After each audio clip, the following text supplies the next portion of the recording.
Felipe Pereira chegando por aqui para falar sobre bastidor político e o racha no PSOL. Tem briga no PSOL, Felipe. Me conta essa história. Bom dia para você. Bom dia para ti, bom dia para todo mundo, Fabiola. O PSOL está numa situação em que as pessoas estão atravessando a rua para brigar, Fabiola. Nós temos aí a foto do Boulos e do Glauber. Boa parte da briga se dá ao redor do Boulos pela liderança, pela forma como ele exerce a liderança no PSOL. E eu falei, tem 13 deputados do PSOL, falei com quase todo mundo, falei com mais dirigentes partidários, pessoas que militam no partido. Só que a divisão é tamanha que eles não falam nem em on, eles não falam mostrando a cara. Eles falam em off, e quando eles falam em off, eles usam as mesmas palavras que eles usam para falar dos bolsonaristas, eles falam dos colegas de partido. Chamam de espalhador de fake news, chamam de mentiroso, chamam de palhaço. Então, a situação é bem complicada e a origem disso está em relação à postura de como é que se dá o apoio ao governo Lula. A ala do Glauber, que é minoritária, que tem 5 deputados, eles querem fazer o que eles chamam de um apoio crítico.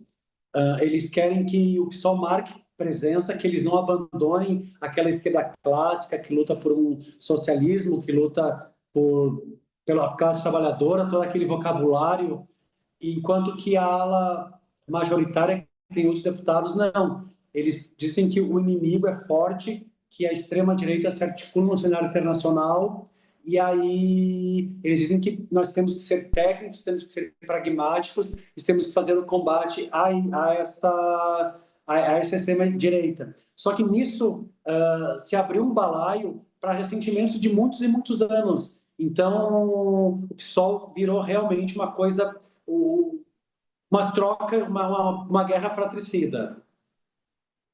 E isso não surpreende tanto se a gente for ver, né, Felipe? Porque o PSOL tem essa força, né, na militância, né, e essa diferença de cada um deles. Só que nesse ponto especificamente tem no meio dessa discussão essa possibilidade também de Boulos ser ministro, né?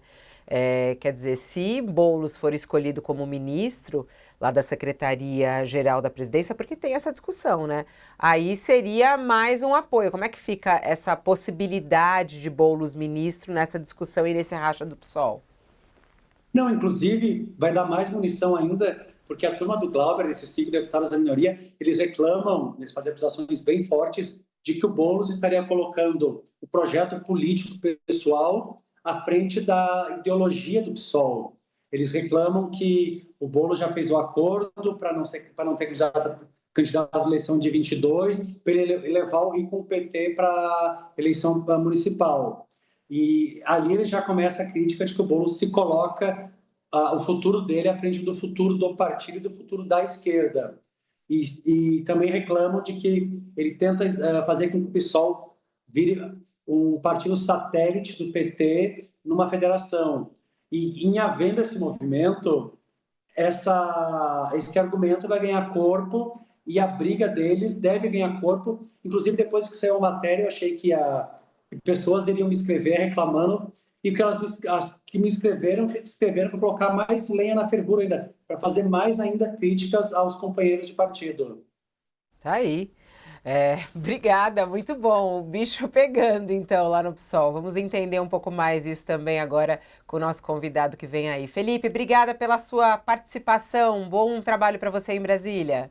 Abraço, tchau, tchau. Tchau, tchau.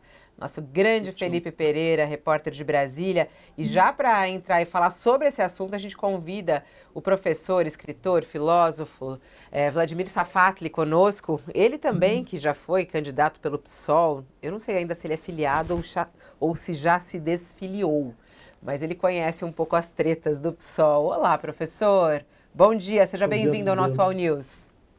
Bom dia, Fabiola. Bom dia, Josias, Thales. Prazer estar com vocês. Segue filiado no partido ou não? Sigo filiado do pessoal. Qual Tô lado que lá. você fica nessa história? Tem que ser o mais crítico ao governo? Tem que, né, passar um pouquinho mais de pano? Como é que deve ser o comportamento do PSOL? Como é que o senhor analisa esse racha que está acontecendo? Então, Fabiola, eu estou no pessoal há mais de 10 anos, ou seja, até mais do que muita gente que está na direção.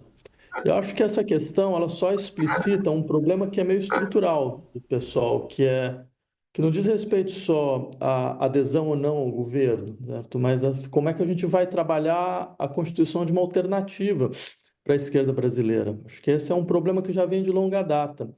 Agora, o que eu acho triste é que a gente poderia resolver isso de outra forma, entendeu? Quer dizer, reconhecendo que o pessoal tem tendências muito divergentes a esse respeito, seria muito natural, eu já coloquei isso várias vezes, né? Que numa situação como essa, você chamasse os filiados, chamasse a militância, fizesse um debate aberto, certo? Fizesse um debate transparente com todo mundo, onde as pessoas pudessem ouvir os argumentos, e a gente conseguisse sair com uma posição um pouco mais construída e consolidada. Porque, veja, houve uma eleição agora na qual o partido não saiu bem, é o mínimo que se possa dizer. A gente perdeu 5 prefeituras, ficamos com nenhuma prefeitura, diminuímos nosso número de vereadores de 92 para 80, ou seja, tem problemas, tem problemas. Certo? A gente está com um governo que é um governo que está com baixa popularidade. Ninguém aqui está querendo negligenciar a importância de vencer a extrema-direita, mas há estratégias e estratégias. Há pessoas que entendem que fazer simplesmente um apoio completo ao governo não vai adiantar em nada, muito pelo contrário, porque bem, o governo ele não está conseguindo responder a certos anseios que a população espera, né? O que se dizia muito antes era que o PT era um partido com muita briga interna, muita divergência, não conseguia. Se você fizesse uma reunião no PT, era. O PSOL está ficando parecido com o PT, com o velho PT? Olha, Thales, havia essa história de que o PT era um partido de frentes logo no seu início, né? E que o PSOL teria também essa natureza. Só que, na verdade, eu insistiria que o PSOL é um falso partido de frentes, porque quando você tem uma tendência que consegue controlar, digamos assim, a maioria do partido, ela tende a impor decisões de cúpula. Por isso que eu insisti, veja, eu já coloquei isso desde o início, assim, falava.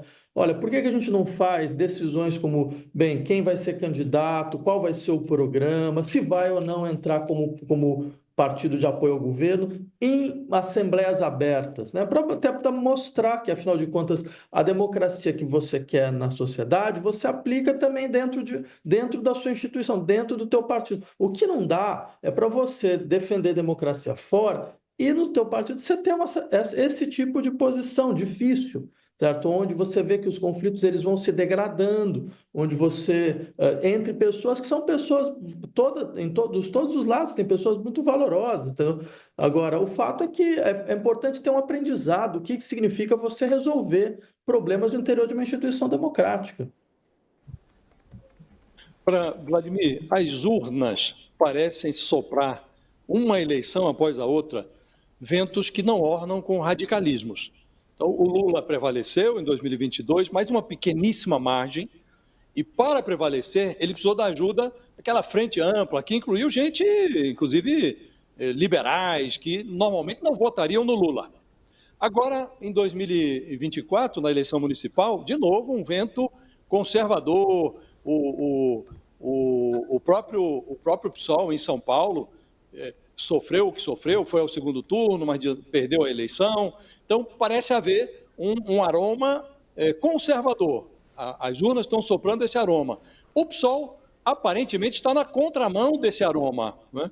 E aí você diz, é preciso ter uma discussão, porque é preciso combater a ultradireita, mas com lógica, né? Você acha que o partido está na contramão e não consegue sair dela? Há uma falta de utopia? É preciso construir outra retórica, outra plataforma política? Então, José, essa é uma questão boa. Eu teria algumas divergências de leitura, né? Mas eu acho que você toca uma questão central, que assim, é importante clarificar para a sociedade o que o pessoal pode trazer como posição a mais no interior do debate político brasileiro. Porque, por exemplo, a gente conhece essa tendência de imaginar que a gente está num processo conservador, de ascensão conservadora. Eu teria uma leitura que é um pouco diferente, que é falar que, na verdade, o que está acontecendo é que as sociedades, não só brasileiras, isso é global, elas estão indo para os extremos, certo? As posições políticas estão indo para os extremos. Veja só, por exemplo, a gente acabou de ter uma eleição aqui na Alemanha, né? Há pouco tempo atrás, uma semana atrás.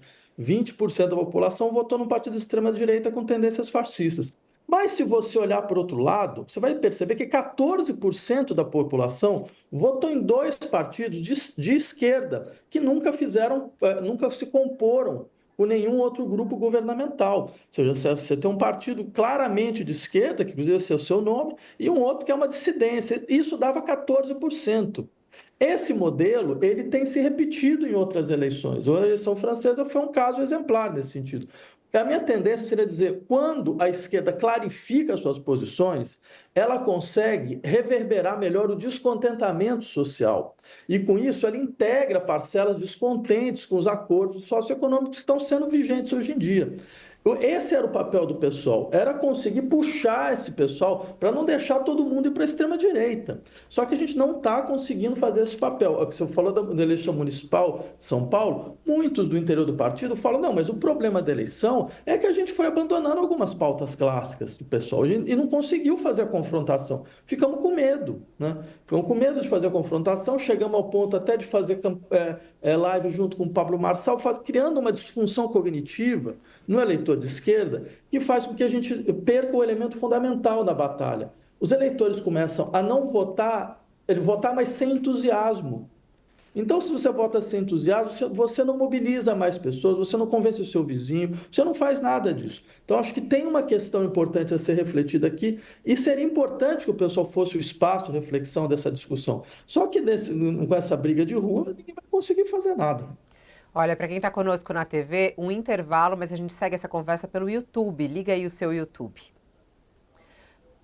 Professor, eu sei que o senhor precisa desligar, que o senhor tem um compromisso agora, mas só uma última questão, que era até uma questão principal aqui.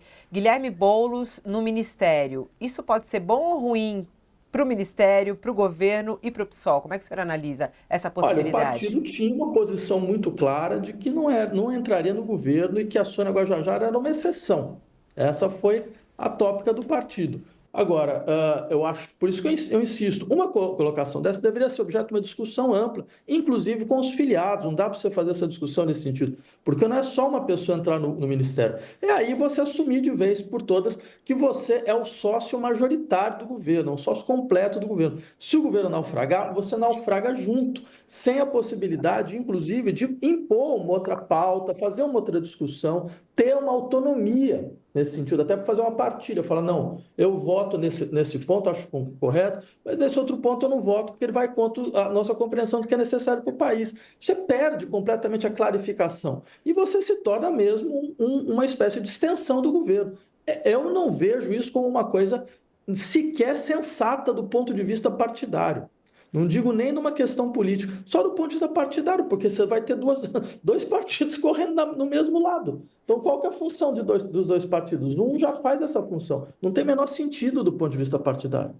É isso que está no foco desse racha do partido, professor? Olha, eu acho que o que está no foco é o fato de que o partido, bons setores do partido entendem que a gente precisa criar uma oposição de esquerda fortalecida no Brasil. E essa oposição ela é importante, não só para a sociedade brasileira, mas inclusive para o governo. O governo precisa ser pressionado à sua esquerda, porque senão ele cai completamente para a direita. Isso é o que a gente está vendo, entendeu? Então, assim, ninguém está sendo negligente em relação ao risco do bolsonarismo. Muito pelo contrário, a gente é completamente, a gente compreende isso de maneira absoluta. Só que a gente está discutindo a estratégia para isso. Essa estratégia de fazer corpo fechado junto ao governo não está funcionando, porque o governo está caindo. Entendeu? Então não é isso que vai funcionar. Talvez o que seja importante era discutir nesse momento. Não, a gente pode começar a insistir na construção de um caminho alternativo para o país. E uma esquerda alternativa que consiga ter mais reverberação em relação a pontos que não estão sendo colocados dentro das políticas do governo. Certo? Eu acho que essa que é a questão. Tá aí, professor Vladimir Safatli, sempre com as suas provocações em relação ao comportamento da esquerda brasileira. Muita gente fica com dor no estômago, mas é extremamente importante ouvir a respeito disso. Eu agradeço demais sua participação ao vivo aqui conosco. Eu sei que o senhor tem compromisso. Eu que agradeço, Fabíola, Josias, Thales. Bom trabalho para vocês. Obrigado. Tá aí, a gente está se despedindo do professor Vladimir